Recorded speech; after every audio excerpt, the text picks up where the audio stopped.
dipimpin oleh ketua kelas supaya pelajaran kita hari ini dapat mendapatkan ilmu yang berkah, bermanfaat.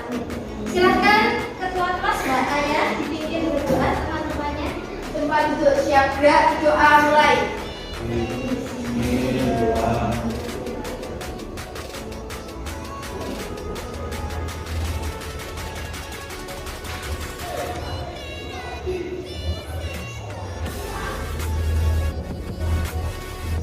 Doa selesai. Terima kasih Mbak Aya. Selanjutnya seperti biasa, siapa yang bertugas memimpin menyanyikan lagu nasional hari ini? Siapa? Mbak Ovi. Silakan Mbak Ovi maju ke depan, dipimpin teman-temannya untuk menyanyikan sebuah lagu nasional.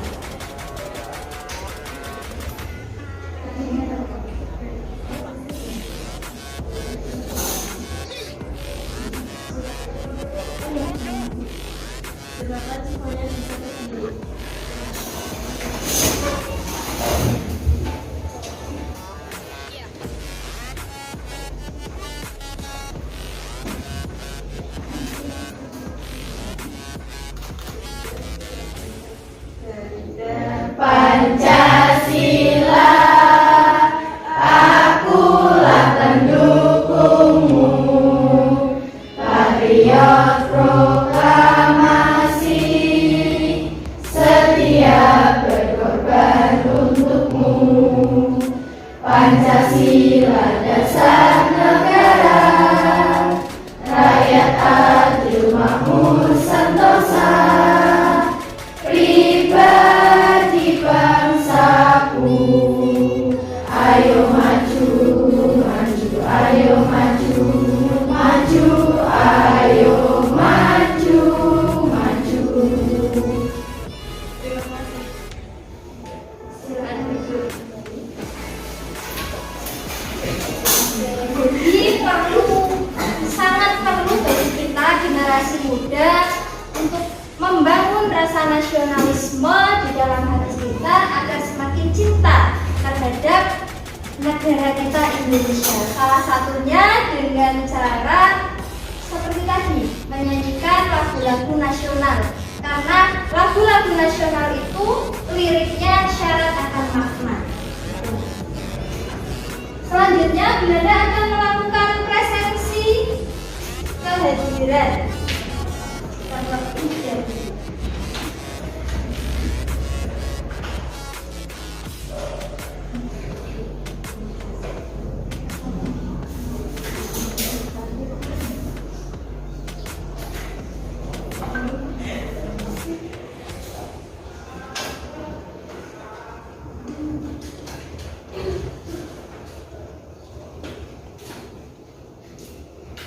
Anggraini, Ayah Riki, Bagus Solehudin, Dewi Angela, Dinda Masito, Zulfa, Erika, Firnanda Surya, Ivana, Isa Mu'arafah, Jiha Nur Alifah, Lega Wulan, Neza Eka, Nova Fitriana. Berangkat sakit ya? Ovi, Prasetya, Rina Tessa, Septian Azizi, Irjina Aida,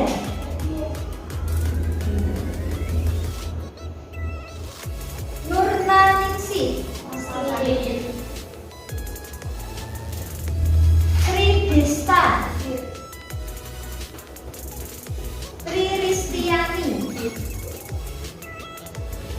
Famous. Wulan Puryanti. Terakhir Zumrotun Nurhaliza. Sudah dipanggil semua atau ada yang belum dipanggil? Ini dari 25 siswa ada 3 anak yang tidak berangkat karena sakit. Kita doakan teman-teman kita yang hari ini belum bisa berangkat karena sakit, semoga cepat sembuh. Amin. Dan perlu kalian juga jaga kesehatan karena saat ini sedang dalam musim pancaroba. Pergantian cuacanya itu sangat ekstrim sehingga musim sakit juga. Maka dari itu perlu kita bersyukur kepada Allah atas nikmat kesehatan dan juga harus dijaga dengan makan makanan bergizi, istirahat yang cukup, ya. Jangan terlalu banyak hujan-hujanan. Gitu. Serta selain itu juga harus menjaga kebersihan. Nah, Ibu lihat kelas ini alhamdulillah sudah bersih semua dan sudah rapi semua serta wangi. Karena masih pagi ya, jadi masih wangi. Tapi ini benar-benar lihat Mas Famous, jamburnya itu sudah harus dirapikan Mas ya.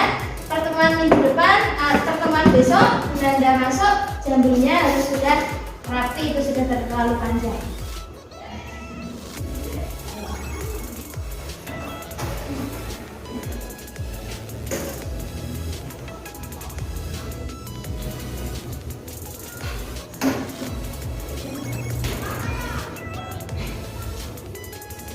Oke, sebelum kita ke pelajaran hari ini, karena di dalam akuntansi itu pelajarannya sangat saling keterkaitan ya, antara pelajaran dari kelas 10 bahkan kelas 11 sampai nanti kalian kelas 12 ya. Nah, sebelum ke jurnal umum, fungsi dan cara pencatatannya, minggu lalu pertemuan sebelumnya coba Nada mau ngecek masih ada yang ingat tidak? Pertemuan minggu lalu kita belajar apa? Siapa yang masih ingat? Ayo Mbak, coba. Pelajaran sebelumnya membahas macam-macam dokumen transaksi pada perusahaan jasa. Oke. Mbak Rina masih ingat ternyata. Ada lagi yang masih ingat tentang pelajaran minggu lalu? Ayo Mbak. Ini adalah Kristi. kas masuk yang digunakan untuk mencatat transaksi penerimaan pendapatan dan bukti kas keluar yang digunakan untuk mencatat ketika perusahaan membayar sesuatu. Oke, beri tepuk tangan untuk Mbak. Betul sekali ya. Yang lain gimana, masih ingat tidak? Masih. Oke. Harus diingat karena pelajarannya saling keterkaitan antara satu dengan lainnya. Minggu lalu kita sudah belajar tentang dokumen transaksi yang meliputi salah duanya tadi Mbak Risti menyebutkan ada dokumen transaksi kas masuk dan juga dokumen transaksi kas keluar. Yang lainnya masih ada memo, ada nota, ada kwitansi dan lain sebagainya. Sudah bagus? Masih ingat yang lalu? Nah, sekarang kita akan ke materi jurnal umum, fungsi dan cara pencatatannya.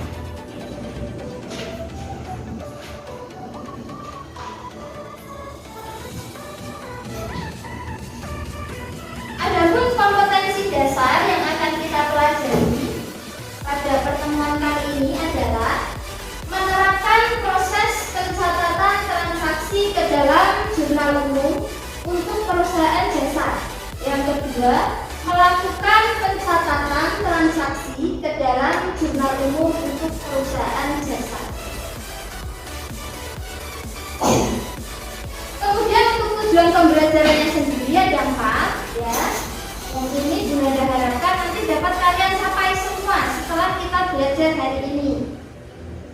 Dan dilanjutkan ke pertemuan yang kedua nanti. Yang pertama yaitu mengidentifikasi dan melaporkan pengertian jurnal umum. Yang kedua, menganalisis dan menunjukkan fungsi jurnal umum. Yang ketiga, menganalisis dan menunjukkan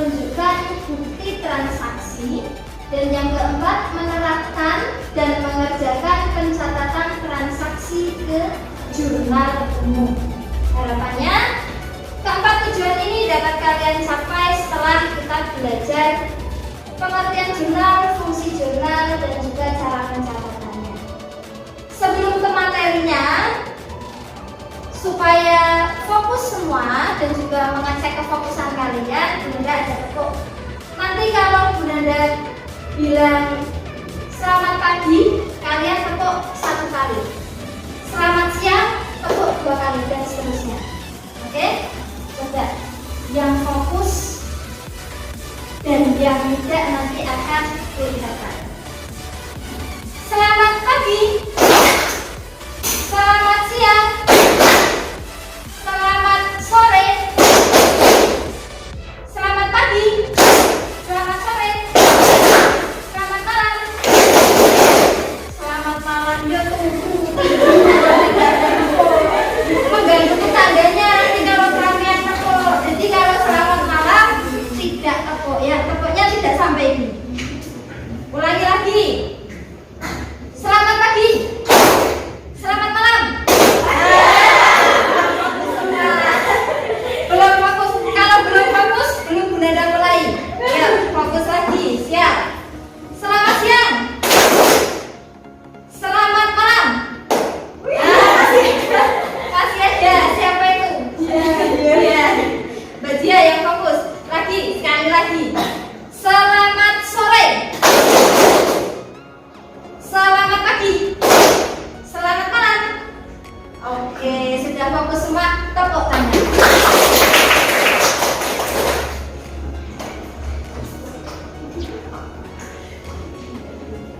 Oke, yang pertama adalah pengertian jurnal atau Bunda ini aja ya, buat bisa aja. Tapi kelihatan ya? Yang belakang kelihatan ya? Kelihatan. Yang pertama yaitu pengertian jurnal. Sebelum kita mengerjakan jurnal, sebaiknya kan alangkah lebih baiknya kenalan terlebih dahulu. Apa itu jurnal? Nah, jurnal ini dalam bahasa Inggrisnya yaitu jurnal tulisannya ya. Merupakan catatan akuntansi permanen yang pertama atau book of original entry yang digunakan untuk mencatat transaksi keuangan perusahaan secara kronologis dengan menyebutkan akun yang didebit maupun yang dikredit. Nah, ini adalah pengertian jurnal. Jadi dalam siklus akuntansi, jurnal ini merupakan catatan yang pertama yang harus dibuat sebelum menuju ke catatan yang berikutnya berupa buku besar, neraca saldo, dan seterusnya yang sudah pernah kalian pelajari di kelas 10 ya. Oke. Jurnal ini pencatatannya kapan? Pencatatannya dilakukan ketika terjadi transaksi dalam sebuah perusahaan. Itulah yang dimaksudkan dengan jurnal umum. Nah, sekarang ke fungsi jurnal umum.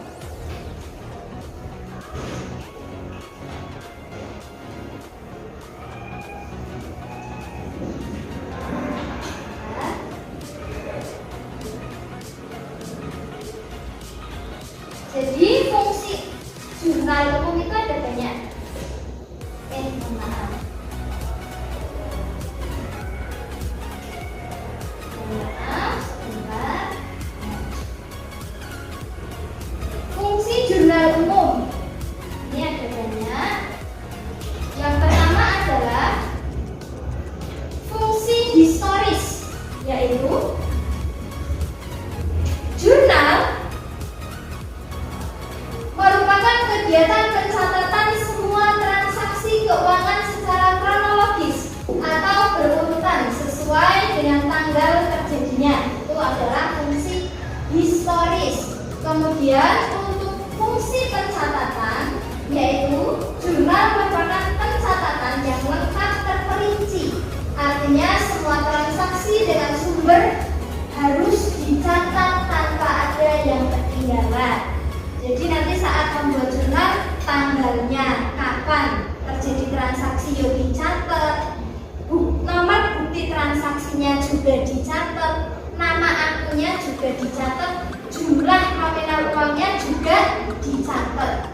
Nah, selanjutnya yaitu fungsi analisis, yaitu jurnal menganalisis transaksi untuk menentukan akun yang harus didebet maupun yang dikredit. Jadi kalian nanti menganalisis bukti transaksi, kemudian menentukan akun apa yang digunakan dalam mencatat bukti transaksi itu, kemudian ditentukan debit dan kreditnya. Selanjutnya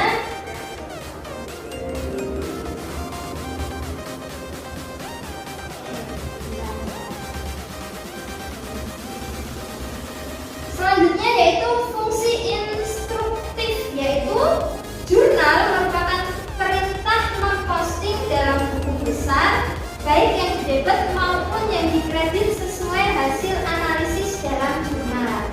Nah, seperti yang Bunda sampaikan di awal, bahwa jurnal itu merupakan catatan yang pertama kali sebelum ke catatan yang berikutnya. Sebelum diposting maka dibuat jurnal terlebih dahulu. Ini merupakan fungsi instruktif. Kemudian yang terakhir adalah fungsi informatif, yaitu jurnal memberikan keterangan kegiatan perusahaan secara jelas. Karena di dalam jurnal sudah lengkap informasinya, ada tanggal, nomor bukti, akun, nominal, sehingga dapat berfungsi untuk menyampaikan informasi. Yang dimaksudkan di sini adalah fungsi informatif. Maaf untuk Bapak Ibu guru yang ada di kelas dan mungkin memanggil anak-anak yang Selanjutnya adalah aturan pembukuan. Sebetulnya aturan pembukuan ini sudah pernah kalian dapatkan di kelas 10, yaitu konsep debit dan kredit. Masih ada yang ingat konsep debit dan kredit? Masih lumayan.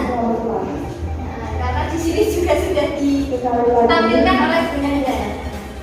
Nah, konsep debit dan kredit ini adalah konsep yang harus kalian hafalkan, harus kalian pahami dengan benar-benar, agar saat membuat jurnal itu kalian tidak kesulitan atau tidak terjadi kesalahan. Barangkali dari semua siswa yang ada di kelas ini ada yang masih belum hafal tentang fungsi debit dan kredit, atau sudah hafal semua? Ada yang belum? Kalau ini tak tutup, coba kalau ini tak tutup. Kalau ini tak tutup untuk mengetes. Ya. Oh iya. Berapa orang Mbak? Dua, Mbak Lilis sama Mbak Ivana. Latihan upacara untuk pramuka. Semoga sukses ya.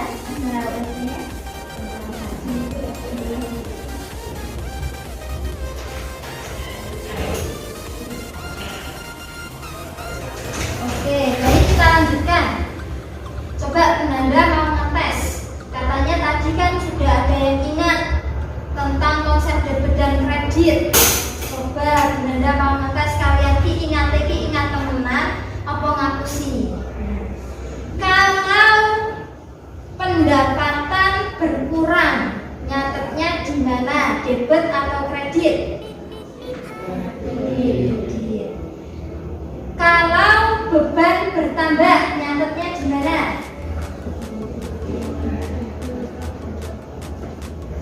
Masih banyak yang senyum-senyum. Berarti belum semua paham, memahami dan hafal tentang konsep debit dan kredit. Nah, Bunda punya cara. Mungkin pas pada waktu kelas 10 kalian belum diajari cara ini mungkin. Makanya konsep debit dan kredit belum belum terrekam dan juga belum terpahami dengan baik. Bunda punya cara.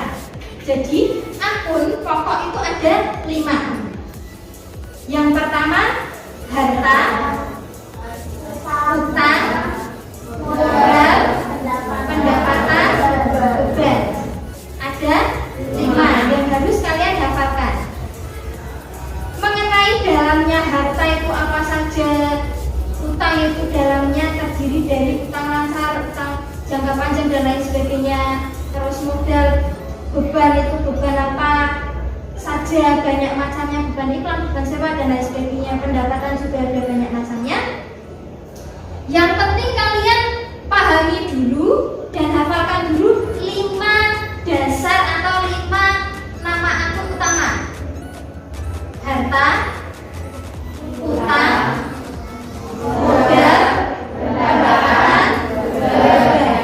Nah, sekarang dari 5 ini yang ditekuk adalah jari yang paling ujung dan ujung, paling pinggir.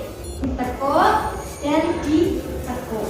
Nah, yang ditekuk ini saldo normalnya adalah di debit, dan yang apa gitu namanya, yang berdiri ini saldo normalnya di kredit. Paham ya? Coba sekarang semuanya praktek pakai jari. Pertama apa?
Diingat-ingat jarimu 5 itu punya nama, ya, nama akun. Coba sekarang supaya benar-benar mantap, salah satu yang berani maju mempraktekkan metode 5 jari itu siapa? Coba, ayo Mbak Zulfa, maju Mbak, sini Mbak, coba praktekkan.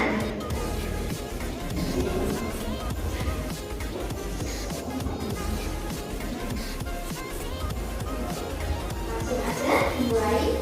Jadi yang pertama ada 5 konsep utama debit dan kredit. Biar mudah mempelajarinya, kita menggunakan jari. Yang pertama harta, yang kedua utang, yang ketiga modal, yang keempat pendapatan, dan yang terakhir beban. Kemudian dia bisa tahu, mudah mengetahui untuk menentukan saldo normalnya derajat debit atau kredit. Kita tahu bagian jari dan jari kelingking ini. Yang ditekuk ini adalah akun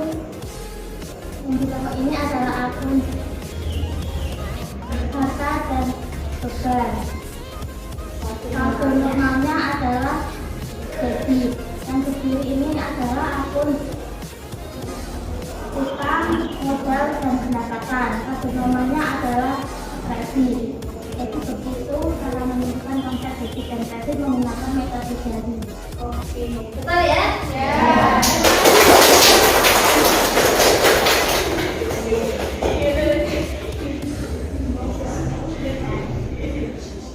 Sudah paham semua untuk aturan pembukuan ya?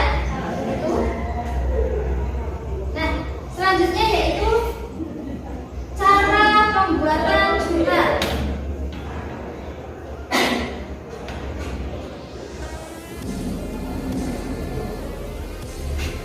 Cara pembuatan jurnal yang pertama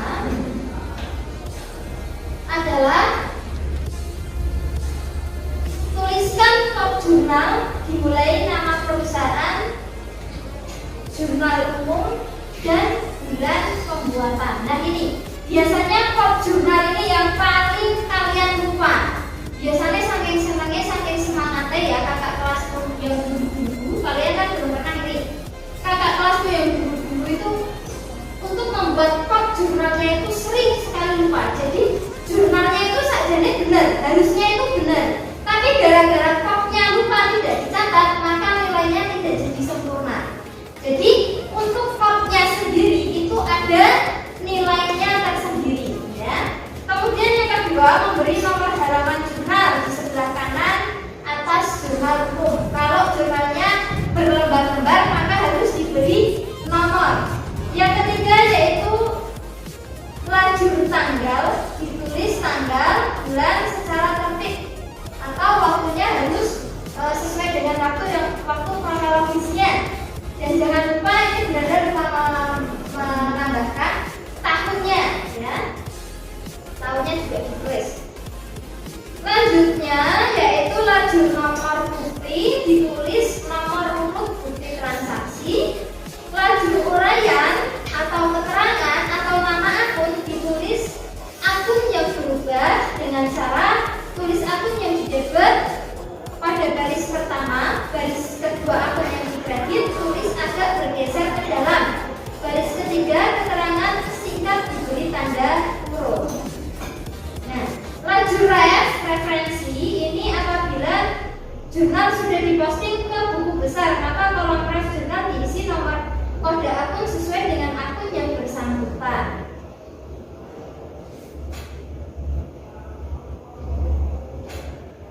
Selanjutnya, lajur D ditulis, lajur D itu maksudnya debit ya.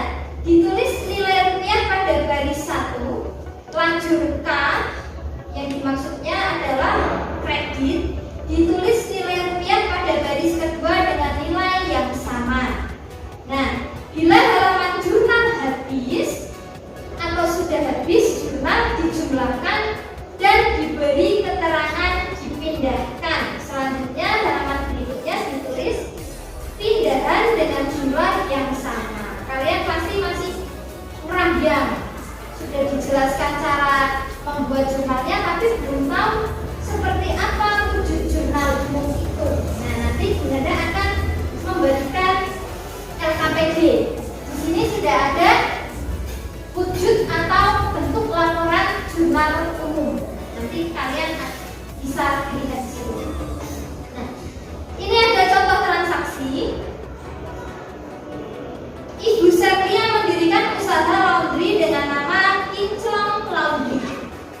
Adapun transaksi selama bulan Januari adalah sebagai berikut gambarnya. Tanggal 2 Januari minta tolong Mbak atau Mas aja wes. Mas Mas, tolong dibacakan Mas tanggal 2 Januari. Ya, agak keras ya. Tanggal 2 Januari 2015 Ibu Sheila menyetorkan uang dalam usahanya sebesar 20 juta. Oke, menyetorkan uang 23 juta. Artinya perusahaan mendapatkan uang dari setoran Ibu Sheila. Ya. Ketika mendapatkan uang, maka pencatatannya di jurnal ini tanggalnya tanggal 2, nomor buktinya 1, keterangannya adalah karena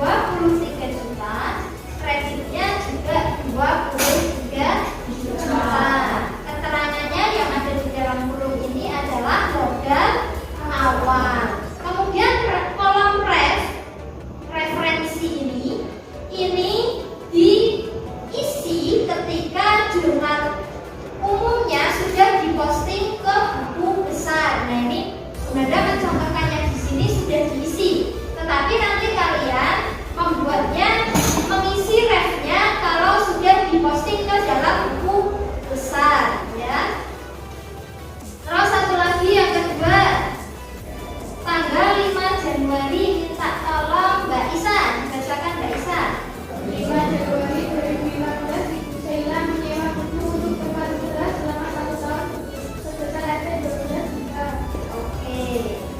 Menyewa gedung untuk usaha berarti membayar ya, membayar sewa.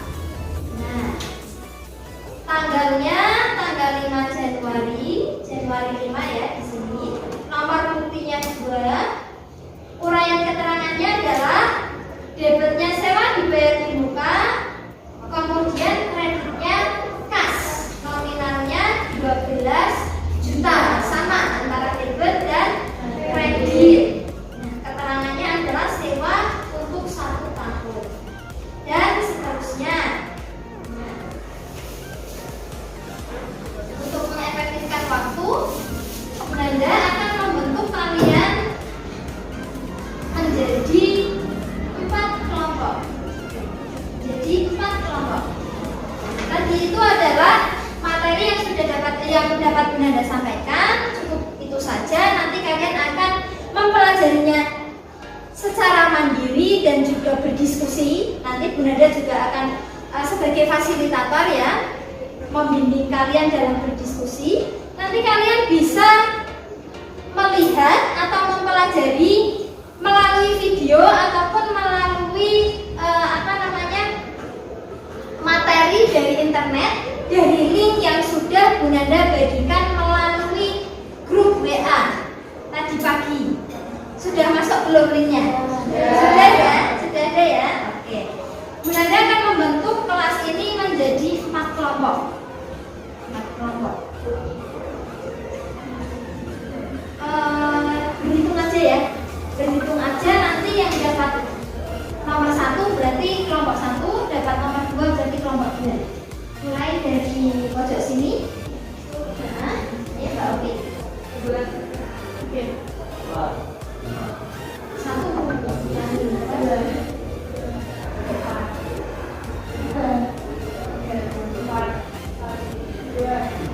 4.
dasar dan juga indikator yang harus kita capai dalam pembelajaran ini. Kemudian ada tujuannya juga yang diharapkan kalian semua dapat mencapainya. Terus ada petunjuk pengerjaannya. Nah, dibaca dulu untuk petunjuk pengerjaannya, yaitu analisislah bukti transaksi yang terjadi pada audit Buana. Catat transaksi tersebut ke dalam jurnal umum yang tepat dan buatlah rekapitulasi jurnal umumnya. Nah, di lembar baliknya dibalik. Di situ ada daftar akun, ya. Jadi nanti kalian saat mengerjakannya tidak usah bingung ataupun repot-repot mencari akun. Akunnya mau pakai apa ya namanya? Nah, di sini sudah ada. Nanti disesuaikan dengan nama akun dan nomor akun yang ada di daftar akun. Lembar baliknya masih sama, lanjutkan daftar akun. Nah, di lembar selanjutnya ada dokumen transaksi. Ya, sudah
Di situ memang ada akun private. Private tulisannya ya, tulisannya private. Private itu akun yang digunakan untuk mencatat pengambilan pribadi sang pemilik perusahaan. Jadi harta pemilik perusahaan itu terpisah dengan harta usaha yang dibangun. Ini sistem sistem usaha itu seperti itu. Harta pemilik perusahaan terpisah dengan harta perusahaannya, ya, punya sendiri-sendiri terpisah. Nah, ada kalanya pemilik perusahaan itu membutuhkan uang, yang mana dia itu mengambil dari harta yang ada di perusahaannya untuk kepentingan pribadi. Nah, saat terjadi transaksi itu, maka akun yang digunakan untuk mencatatnya yaitu akun private. Jadi misalnya Mas Bagus punya usaha laundry, misalnya ya. Terus usaha laundry, kekayaan atau harta usaha laundrynya itu terpisah dengan harta pribadinya Mas Bagus. Suatu ketika Mas Bagus butuh uang, misalnya nih butuh uang, yang mana uang di tabungannya kurang, misalnya untuk beli mobil atau untuk keperluan pribadi lainnya kurang kan, terus ngambil uang yang ada di usaha laundrynya. Nah, ketika Mas Bagus mengambil uang di usaha laundrynya, itu mencatatnya dengan akun private, ya, private debit, kreditnya kas, karena perusahaan mengeluarkan uang untuk Mas Bagus. Padahal aslinya itu uangnya Mas Bagus karena usaha laundrynya itu milik Mas Bagus. Tetapi karena pencatatan perusahaan, harta perusahaan itu terpisah dengan harta pribadi, ketika terjadi transaksi tetap harus dicatat walaupun yang mengambil adalah si pemilik perusahaannya sendiri.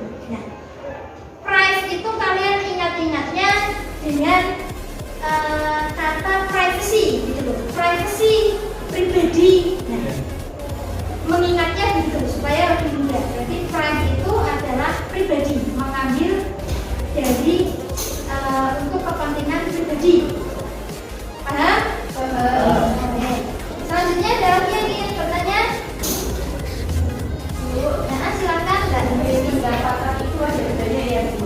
Karena di sini saya menemukan akun pendapatan jasa, pendapatan yang masih harus diterima dan pendapatan diterima di muka. Apa bedanya? Kalian juga menemukan itu pendapatan jasa, pendapatan diterima di muka, dan pendapatan apa yang masih harus diterima. Ya.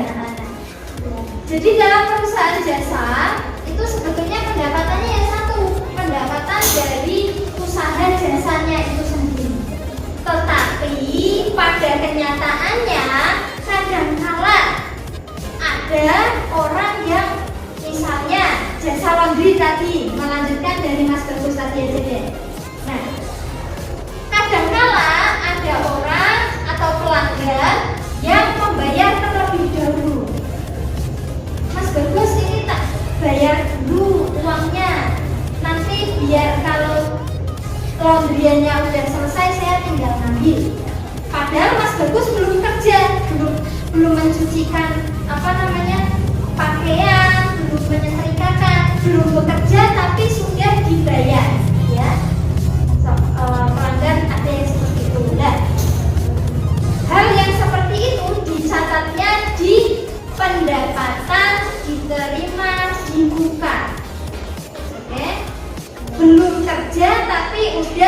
dibayar, nyatetnya di pendapatan diterima di muka. Nah, pendapatan diterima di muka itu sama artinya dengan utang. Kemudian ada lagi orang atau pelanggan yang bandel, sudah dikerjani laundrynya, pakaiannya sudah dicucikan, sudah disetrikakan, sudah wangi, sudah rapi, sudah diambil bahkan sama seorang pelanggan, tapi pelanggannya itu nyemayani atau Mas Bagus, uangnya nanti ya minggu depan. Padahal Mas Bagus harus kerja, sudah nyetrikakan, sudah mencucikan, sudah merapikan, dan barangnya itu sudah diambil oleh si pelanggan, tapi pelanggannya belum bayar. Itu nyatetnya di pendapatan yang masih harus diterima, sama dengan piutang. Ya, itu sama dengan istilah dari piutang. Oke, paham? Ya, ada lagi yang ingin ditanya atau sudah cukup paham semua? Sudah, oke, sudah cukup paham ya. Oke, waktunya sudah kurang 10 menit. Sudah selesai atau belum ini mengerjakan LKPD-nya? Belum selesai. Baik, kalau belum selesai tetap dilanjutkan per kelompok, tapi dilanjutkan di rumah ya. Minggu depan, pertemuan depan, nanti ibu minta kalian untuk presentasi ya, presentasi menyampaikan hasil dari pekerjaan kalian. Oke? Oke? Berarti di rumah harus dikerjakan dengan baik ya, dan juga dipelajari biar supaya nanti ketika presentasi dapat menyampaikan dengan baik kepada teman-temannya. Oke, sepakat ya? Kalau begitu silakan untuk kita berkemas-kemas atau kembali ke tempat duduknya masing-masing dulu aja deh.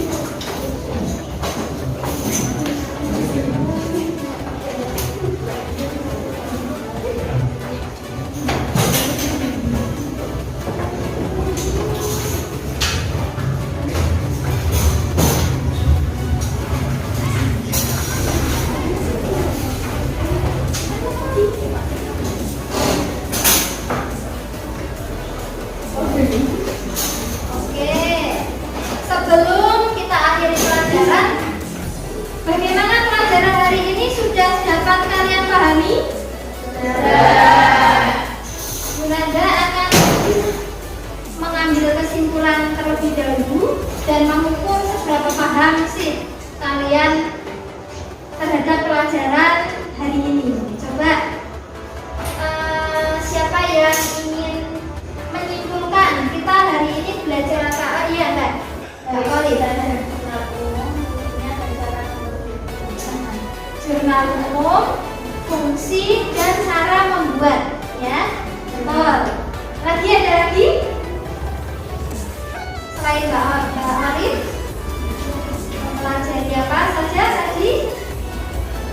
Oh iya, Mbak Ayah coba. Tadi kan Mbak Arif menyebutkan ada pengertian jurnal umum, fungsi jurnal umum dan cara membuatnya. Coba, tadi kan kalian juga sudah berkelompok ya. Cara membuat jurnal umum itu bagaimana? Pertama menganalisis menganalisis bukti transaksi terlebih dahulu. Yang pertama dilakukan adalah itu tadi menganalisis. Kemudian setelah menganalisis apa? Ya Mbak. Menganalisis transaksi kolom-kolom jurnal umum yaitu tanggal, halaman, web, dan kredit dengan benar. Iya betul Mbak. Perhatian ya.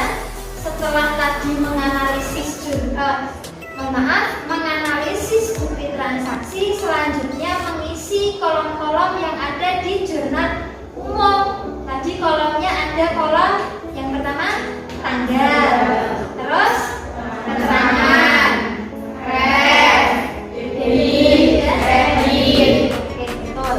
Nah, selain itu juga jangan lupa harus mengisi apa yang atas? Mengisi apa? Pokoknya. Betul sekali, karena walaupun kalian membuat jurnal umumnya itu benar, tanpa ada coretan, tanpa ada kesalahan sama sekali, tapi kalau kopnya itu lupa tidak dibuat, tidak diisi, maka nilainya tidak akan sempurna. Ya. Ada pertanyaan sebelum kita akhiri?